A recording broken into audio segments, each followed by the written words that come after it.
লুবনি একটা নাস্তার রেসিপি আপনাদের সাথে শেয়ার করছি, খুবই কম করেছে। আসসালামু আলাইকুম। এই লুবনীয় নাস্তাটা কিন্তু বাচ্চাদের টিফিনে সন্ধ্যার নাস্তা হিসাবে এবং বড় থেকে ছোট সবারই পারফেক্ট একটা নাস্তা, আর সবাই পছন্দ করবে। এখন চলে যাচ্ছে মূল রেসিপিতে। 1 টেবিল চামচ গুঁড়ার দুধ একটু পানি দিয়ে গুলিয়ে নিলাম। আপনারা চাইলে গাভীর দুধ দিতে পারেন এখানে। আর একটা ডিম দিয়ে দিলাম, স্বাদ মতো চিনি, সামান্য একটু লবণ, মিষ্টিটা অ্যাডজাস্ট হওয়ার জন্য। এখন ভালোভাবে ফেটিয়ে নিব। ডিমটাকে ভালোভাবে দুধের সাথে মিশিয়ে নিতে হবে।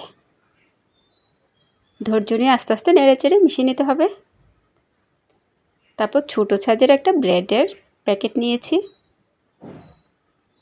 আপনারা চাইলে ব্রেডের সাইডগুলো ফেলে দিতে পারেন, আমি ফেলে দিব না।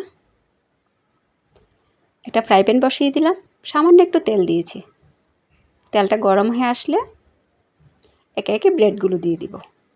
এভাবে চুবিয়ে নিব ব্রেডগুলো এপাশ ওপাশ করে, তারপর একে একে ফ্রাই প্যানে দিয়ে দিব। আপনাদের বোঝার সুবিধার্থে আরেকটা দেখিয়ে দিলাম। আমার সবগুলোই দেওয়া হয়ে গেছে।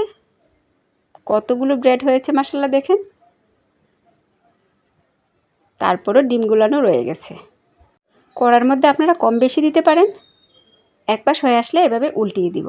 আর চুলাটা একদম লো হিটে রাখতে হবে, না হয় পুড়ে যাওয়ার ভয় আছে।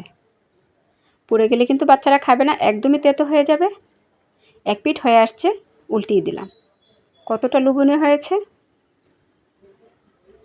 এই নাস্তাটা বাচ্চারা খেতে খুবই পছন্দ করবে। আমরা সচরাচর শুধু ডিম দিয়ে এটা করে থাকি, কিন্তু ডিমের সাথে দুধ, তারপর এভাবে গুঁড়া দুধের মধ্যে গড়িয়ে নিলে কতটা মজার, কতটা লোভনীয় খেতে। যারা খাননি বা বাচ্চারা খায়নি বুঝতে পারবে না। একদিন অবশ্যই ট্রাই করে দেখবেন, আর বাচ্চাদেরকে এভাবে দিয়ে দেখবেন, চেটে পুটে খাবে, এতটাই পছন্দ হবে বাচ্চাদের। বাচ্চাদের জন্য ঝটপট টিফিন হিসাবে এটা তৈরি করে ফেলতে পারেন।